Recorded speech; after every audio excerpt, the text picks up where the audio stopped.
Bhaktivedanta Swami Srila Prabhupada ki Ananta Koti Vaishnava Vrinda ki Shri Shri Godhead ki Samveda Bhakta Vrinda ki Godhead Gaur Premanandi.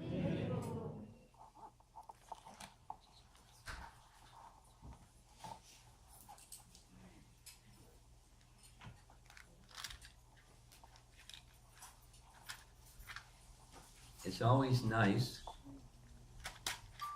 for the Sunday program that the topic is on the introductory side because there's often new people.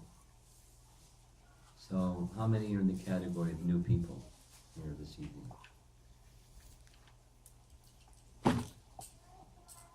So if I ask, who is this picture, and I just call on one of you, you'll all know who this is, right? Anyone that doesn't know who this is? You don't know? Okay. You knew who was Lord Chaitanya, right? There he is. Lord Chaitanya and Lord Nityananda.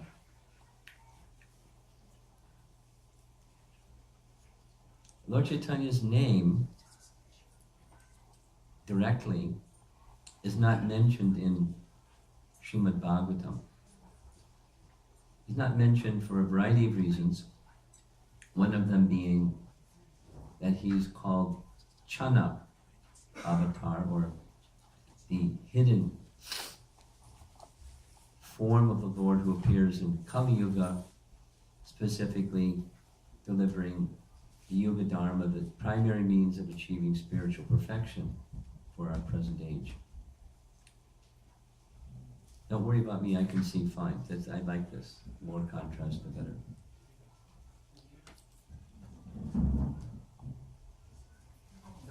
No. Thank you very much.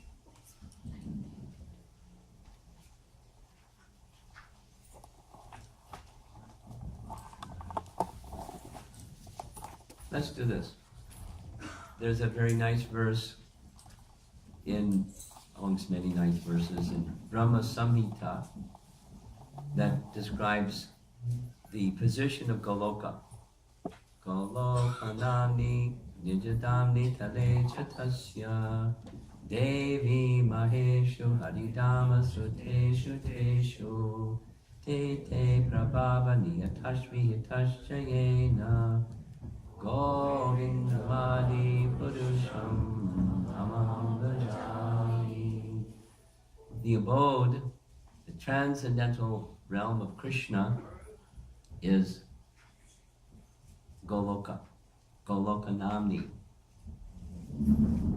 Nijadami Tale Chatasha. And the next line is, according to Bhakti Siddhanta, is Lord Brahma looking up.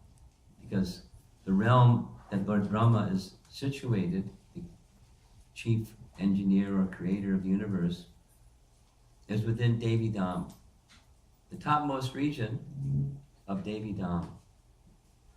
So Devi Dham is mentioned first. That's this universe with 7 coverings, each covering 10 times greater than the previous one, and the first one is 10 times the diameter of the universe. It's a big shell of the universe. And then outside that shell of the universe and the interior of the universe is Mahesh Dham. Above Devi Dham is Mahesh Dham, the abode of Lord Shiva. And that's Shiva Loka or Mahesh Dham. And so it's neither in the material world nor is it in Haridham, it's in between, because that's the next realm. Haridham, the abode of Hari, or Narayana, the Lord of Vaikuntha.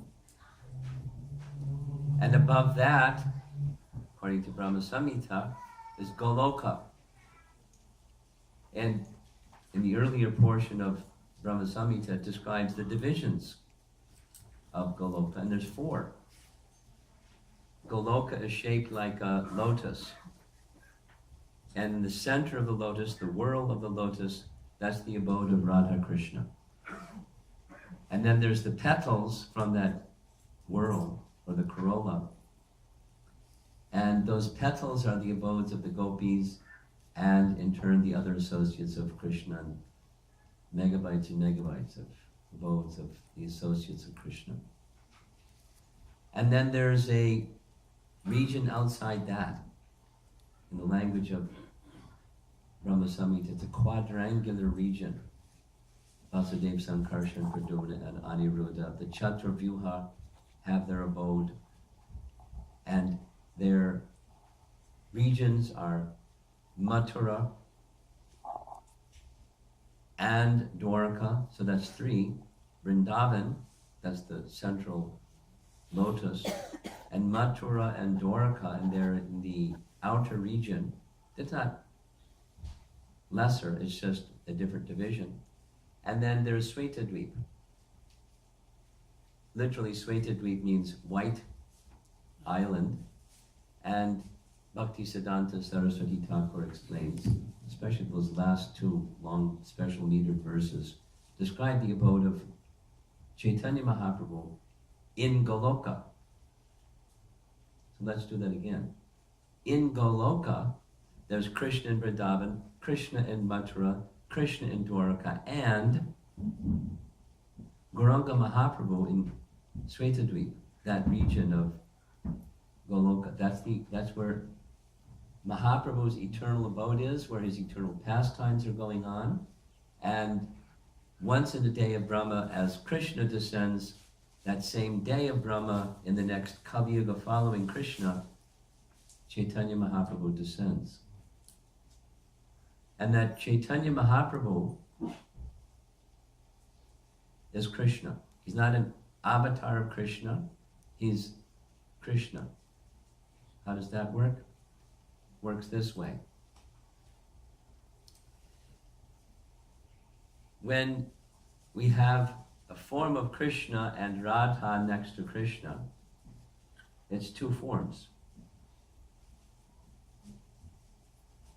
However, in the language of Chaitanya Charitamrita, it's one entity eternally manifest in 2 forms, just like the sun and the sunshine.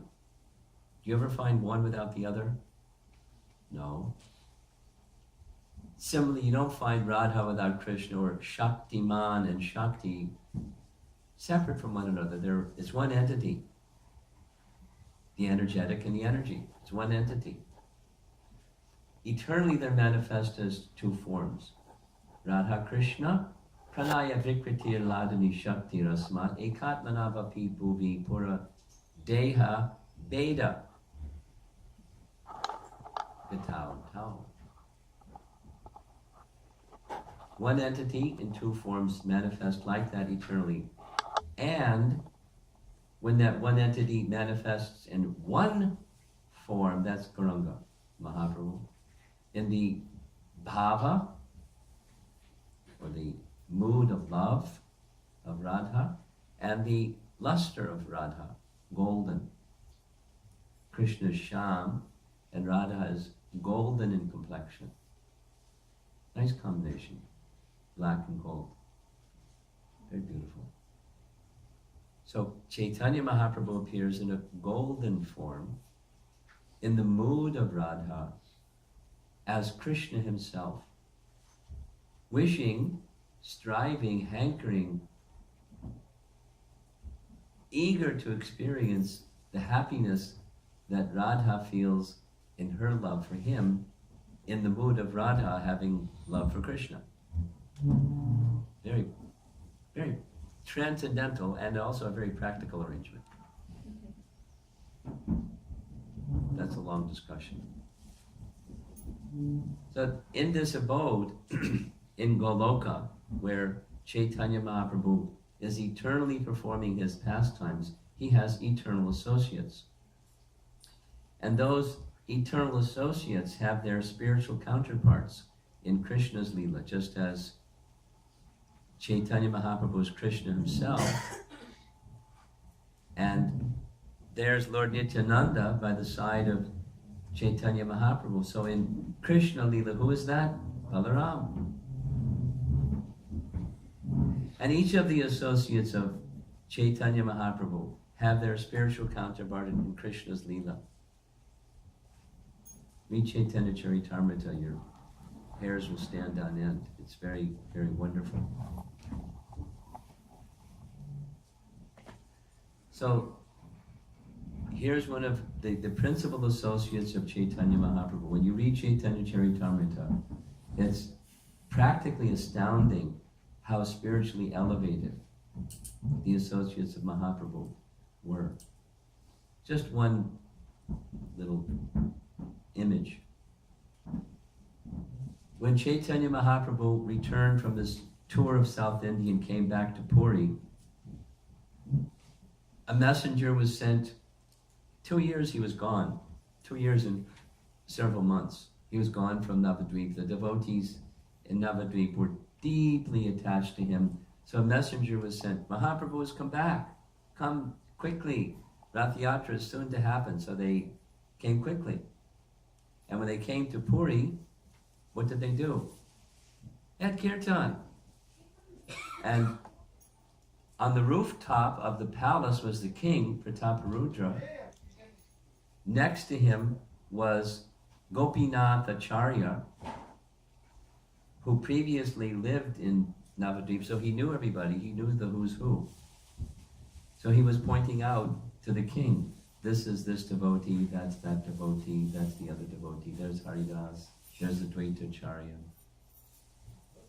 And the king commented, I've seen the chanting of the holy name before, but I've never seen anything like this before. What is it? And Gopinath Acharya said, it's not just Sankirtan, it's Prema Sankirtan. The hearts of all the associates of Mahaprabhu were filled with Krishna Prema, and their kirtan was the outpouring of Krishna Prema, calling out ecstatically, jubilantly, the holy names of the Lord.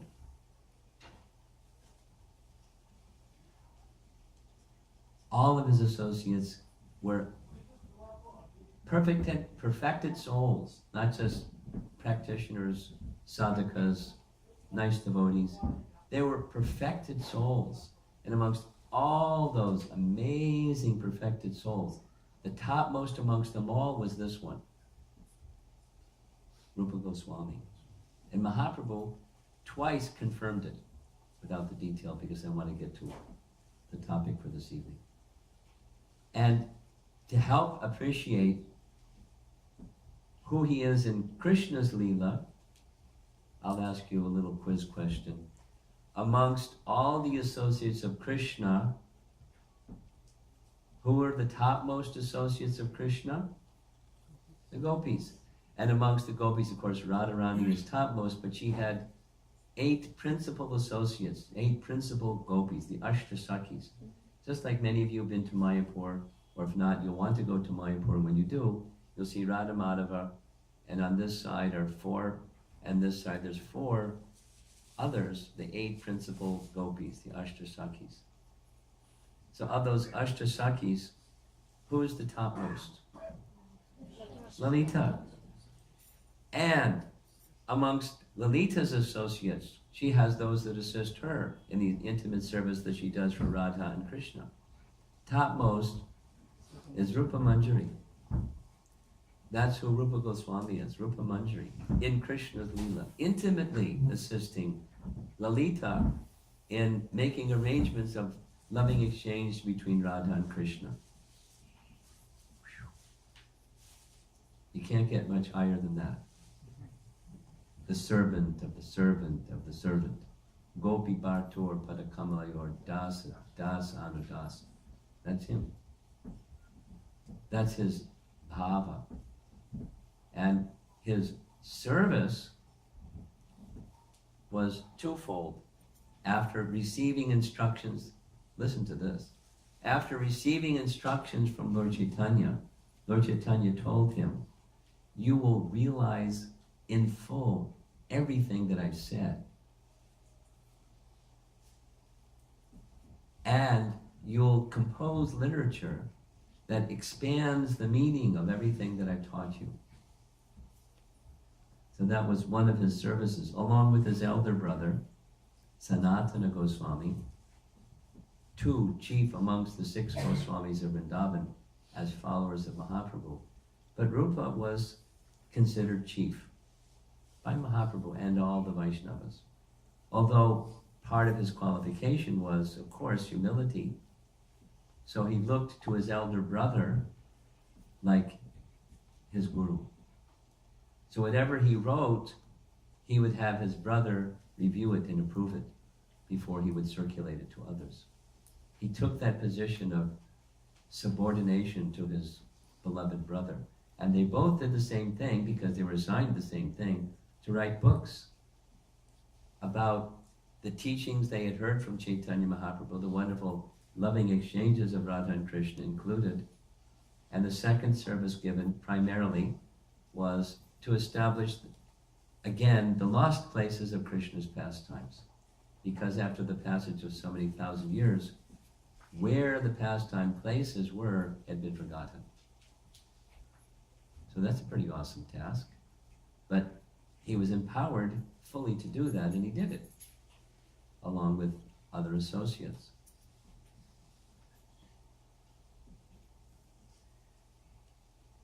So these 2 brothers wrote commentary on Srimad Bhagavatam. They wrote other books describing the science of devotion.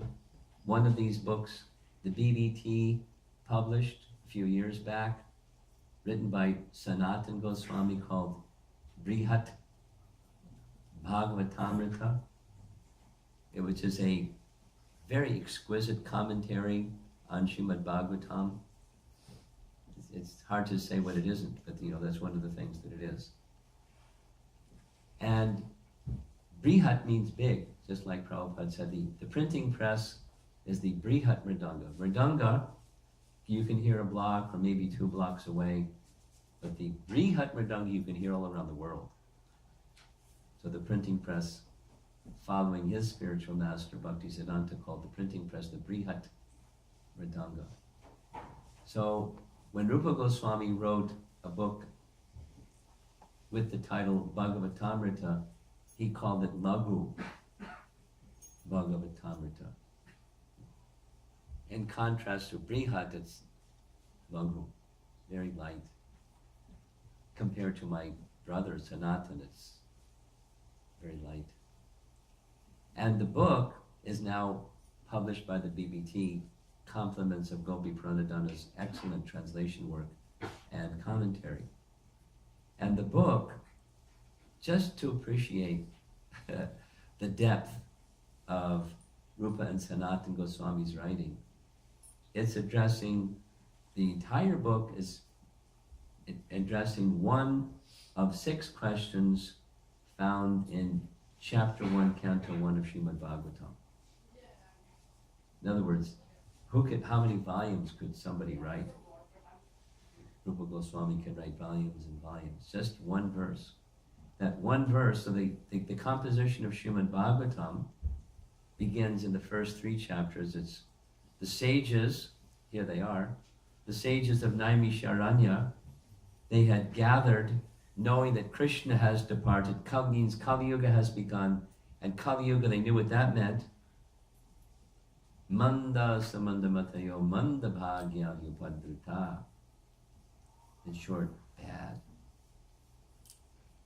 Very, very, very bad and getting worse and worse circumstances.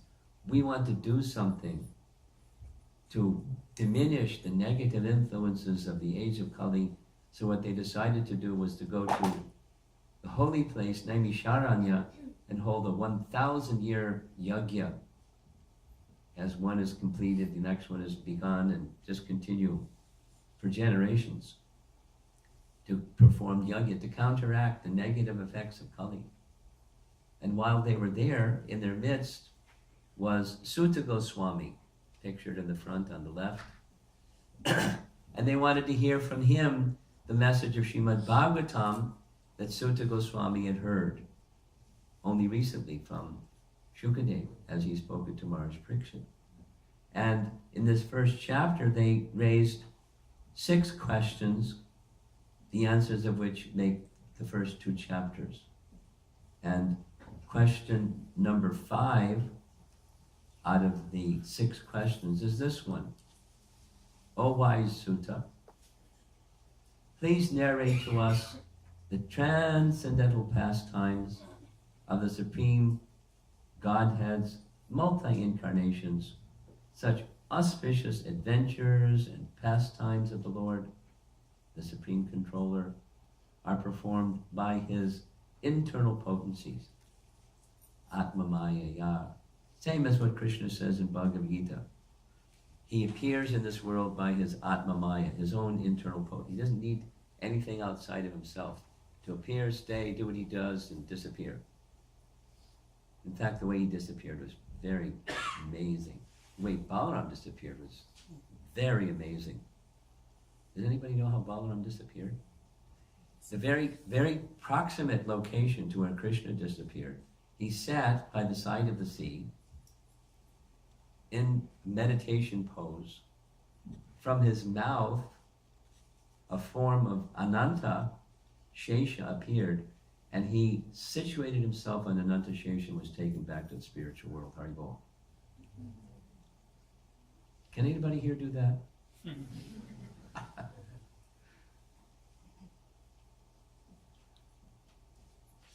So Krishna's activities and his internal potency assisting the activities of his dear devotees, he's not drawing upon something outside of himself, it's from within himself. So the response to this question is given in a number of verses in chapter 3, because this is Canto 1, Chapter 1. Canto 1, Chapter 3 gives this answer, and it's expanded in great length in Rupa Goswami's book, Laghu Bhagavatamrita. Now, there may be some copies in the bookstore. Is there copies of this in the Govinda shop? I should have asked before I did this. If not, Krishna.com, click, and they'll give you your address, and they'll send you one.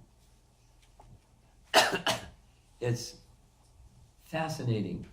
There's a very nice verse amongst the Ashtakam verses describing the Goswamis of Vrindavan. Nana Shastra Vicharanaika Nipuno Sadharma Samsapako. They very carefully and thoroughly studied Nana Shastra, all the revealed scriptures, for the purpose of understanding the Krishna Tattva, the truths about Krishna, and then they presented that understanding in their literatures, this being one of them. the forms of the Lord as they appear in this world. Because he created the world, but he didn't just create it whimsically and leave it alone. He entered into this world for multi-purposes, which he describes in Bhagavad Gita, why he comes. So details and details and details and details of, from different scriptures referencing the different categories of avatars and subcategories of those categories and the differences between this category and that category. It's very fascinating. It's just, Krishna, Krishna, Krishna, Krishna, Krishna, Krishna, Krishna, hey. Krishna, Krishna, Krishna, Krishna, Krishna, Krishna, Krishna, hey. Rama Raghava, Rama Raghava, Rama Raghava, Rakshima.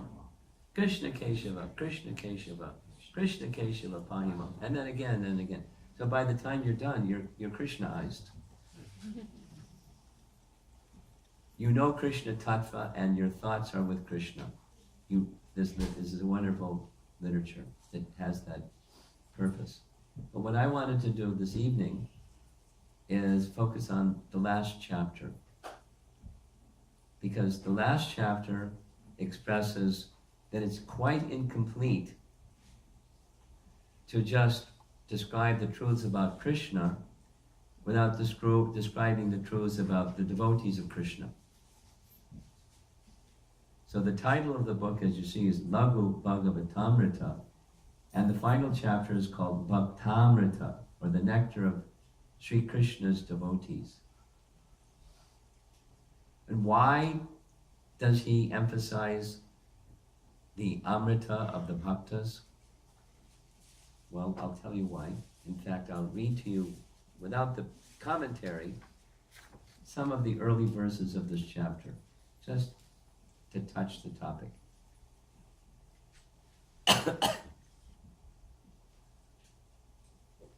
Text 3 of this final chapter, quoting Hari Bhakti Sudadaya. Those who worship Lord Govinda, but do not worship his devotees, are proud hypocrites who do not attain Lord Vishnu's mercy. A similar quote comes later from Padma Purana. The next text. My dear Devi, this is Lord Shiva speaking to Parvati. Although the Vedas recommend the worship of demigods, the worship of Lord Vishnu is topmost. However, above the worship of Lord Vishnu is rendering service to the Vaishnavas who are related to Lord Vishnu. The servant of the servant is better than to serve the master directly. Again from Padma Purana. Those who worship Lord Govinda but do not worship his devotees should not be known as devotees. They should be known only as proud hypocrites. Same idea as Hari Bhakti Sudodaya.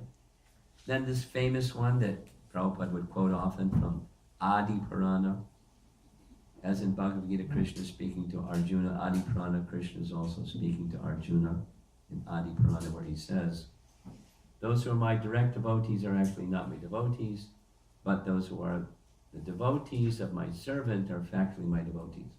Translation's a little different. Those who claim to be my devotee can't be said a real devotee unless they're the devotee of the devotee. That's the devotee, as far as Krishna is concerned.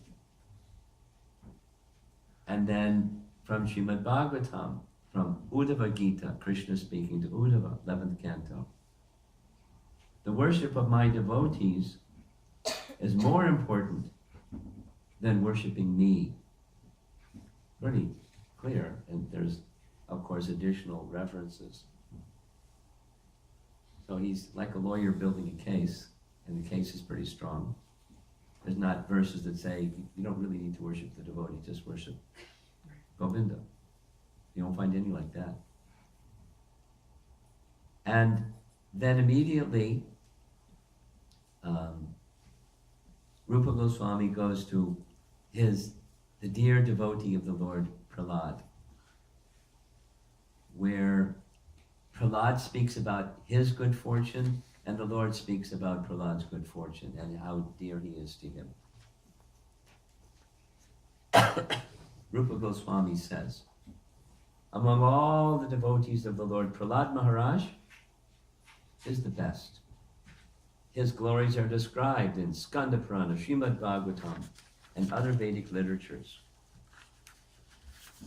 And to support his statement, he refers to Skanda Purana, where Lord Shiva says, a devotee is one who understands Lord Krishna in truth.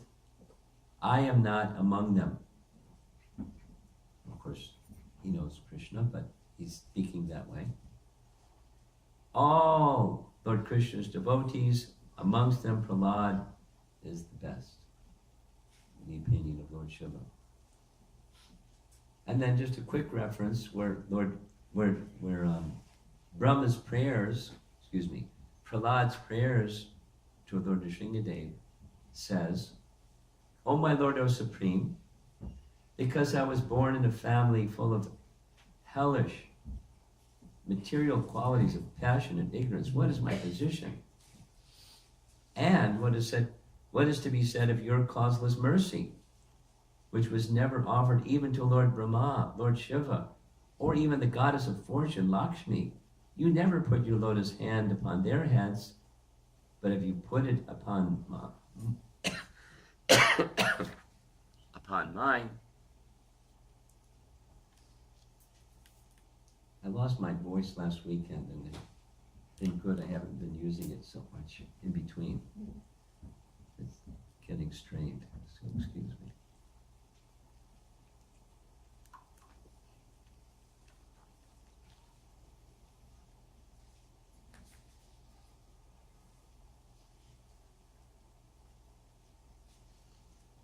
In response to Prahlad's prayers, Lord Nrsingadev says, those who follow your example will naturally become my pure devotees.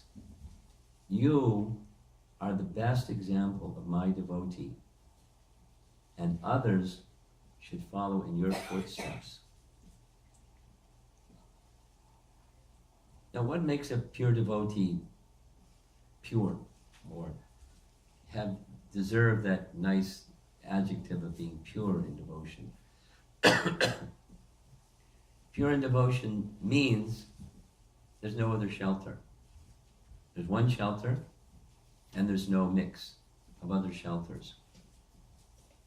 The shelter means a place where there's safety and protection and service and love. Not just receiving, but giving. And so the perfection of Prahlad, of the 9 stages of bhakti, is, in one sense, it sounds neutral, just remembering. But Prahlad wasn't just a meditator and just remember the Lord. He did all kinds of things. He taught his friends in school the process of bhakti and the process of chanting the holy name, and basically risked his life. And even said the same thing to his father, when his father was asking him, what's the best thing that you've learned in school? And he told him, I haven't learned anything good in school, but I can tell you the best thing: worship of Vishnu.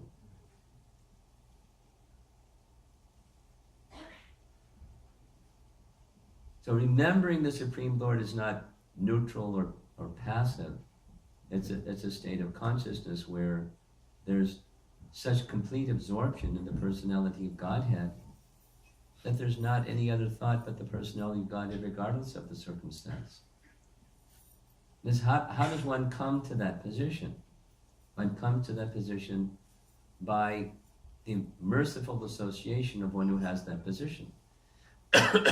In the case of Prahlad, he was within the womb of his mother, Kayadu, and when Hiranyakashipu was off doing his long penance in order to achieve immortality, and so the demigods invaded the kingdom of Hiranyakashipu while he was in the forest, and they saw the pregnant wife of Hiranyakashipu, and they immediately apprehended her. thinking Hiranyakashipu Jr. is in her womb. So we're going to wait till the child is born and kill the child before he can destroy the universe like Hiranyakashipu did. Fortunately, in his uncanny way of knowing when to appear at the right place at the right time and say the right thing, Narada Muni came and said, no, no, no, within the womb of this woman is a great devotee. So entrust this great devotee and his mother to me, and I'll take care of them. And so he placed her in a safe position within his ashram, and he would regularly instruct her on the message of Srimad Bhagavatam, which she heard very happily, as well as the child within her womb. And when the child within her womb was born, he didn't forget what he heard within the womb.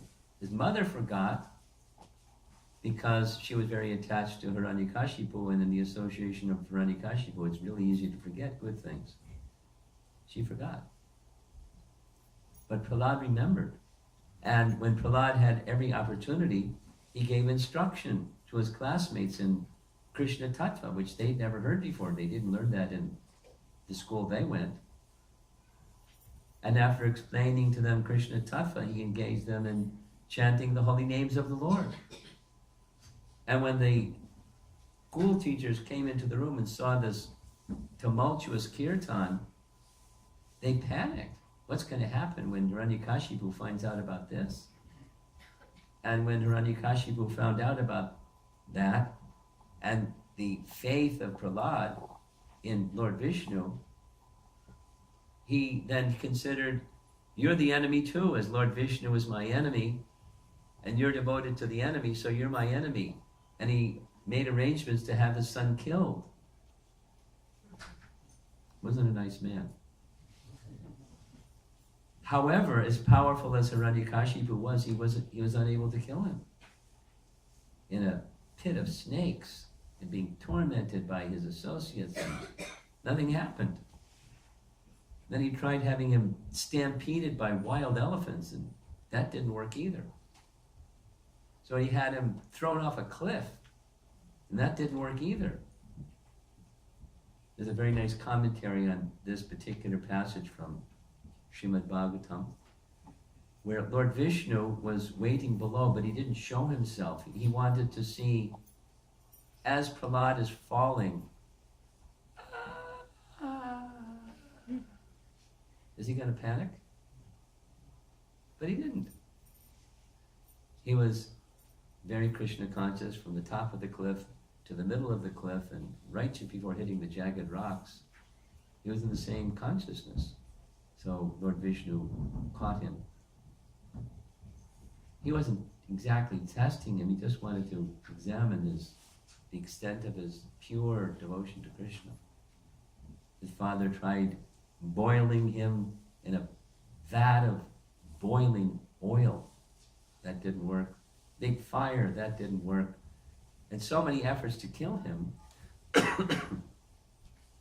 Hiranyakashipu was amazed. I'm the most powerful person in the universe, but you're more powerful than me. Where do you get your power? And Prahlad's answer was, from the same place you get your power. From Vishnu. He's the source of all power. He's the powerful, the source of all power.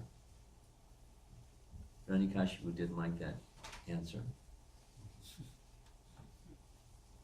Where is this Vishnu? And Prahlad's answer is, he's everywhere. So is he in this pillar? There he is. He's in the pillar. So he smashed the pillar with his sword, and Lord Nrsingadev came out.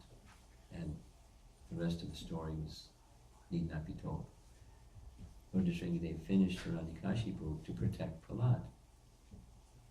And then Prahlad's wonderful prayers, showing that the purity of his devotion, starting with his quality of humility. But again, how did that happen? It happened through the association of another pure devotee. In this case, Narada Muni. So the Amrita of the Bhakta comes from the Amrita of another Bhakta, comes from an Amrita of another Bhakta, and ultimately comes from Bhagavat Amrita. The Amrita of the Supreme Personality of Godhead, who bestows his mercy on those who are ready to receive it. He's eager to give it.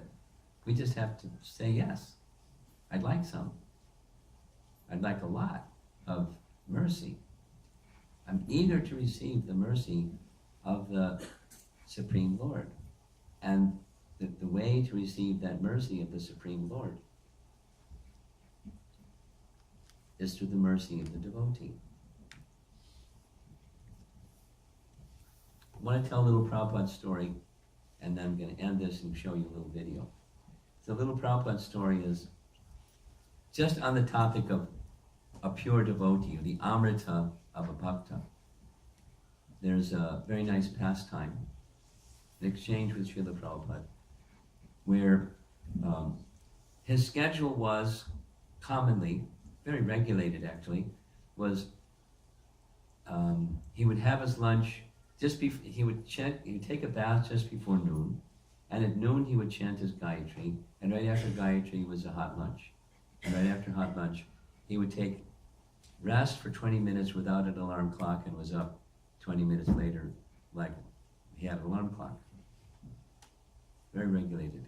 And then in the afternoon, after he rose, he would commonly either receive a guest, or if there were no guests to receive, he would answer correspondence and then spend time with the devotees in a darshan in his room, in his quarters. So one time, this was in New York, he had a darshan, and he was having fun. So the fun that particular day was, what's the difference between you, the devotees in the room, and me? So the devotees are having a great time saying, oh, Prabhupada, this and that. And lots of appreciation, lots of laughter, lots of joy. And then it came time for the evening arti. So Prabhupada concluded the discussion by saying, the difference between you and me is you can fall down and I cannot. And everyone went, Jai Prabhupada, and off they went to the temple room to greet the deities and have the evening class.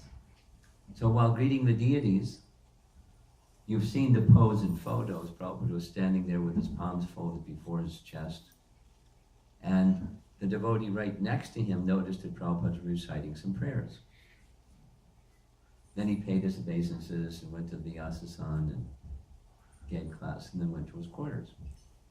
So the devotee that was sitting next to him, or standing next to him, while he was offering those prayers, ventured boldly to ask Prabhupada, it looked like you were saying some prayers when you were standing before the deities, Srila Prabhupada. Do you mind sharing with me what those prayers were?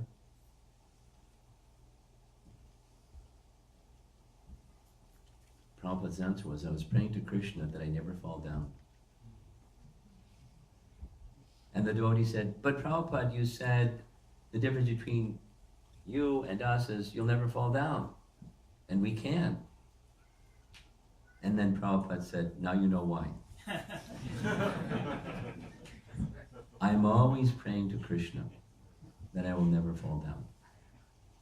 And therefore Krishna gives his protection. That's shelter. Not the only dimension of shelter, but taking shelter of Krishna in positive service, but also being protected from Maya. And the teachings of a pure devotee is that he gives that with every word, with every action, with every gesture. It's a message of full dependence upon Krishna and offering whatever it is that one has, not keeping something back, offering whatever it is that one has in service to Krishna. And that's our founder Acharya, and as a result of that Amrita of this Senapati, Acharya, Guru, Vaishnava, we're here, making plans to have more devotees and happier devotees, expanding the Hare Krishna movement on behalf of our founder Acharya.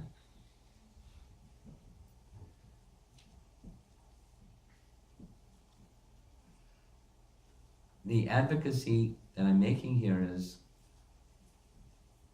as your human form of life is very, very special, and the opportunity in that special human form of life to receive the association of pure devotees, again, going back to Rupa Goswami giving us the fullness of Chaitanya Mahaprabhu's mercy, and the other acharyas following in disciplic succession similarly doing that. Avail yourself to the songs and the teachings and the writings of these great personalities so that your path back to Godhead is wide open. Along with chanting of the holy name, striving to chant consistently and offenselessly and fully attentively with full absorption, hearing these wonderful teachings of our great acharyas so we can appreciate and move along the path of pure devotion, following in their footsteps.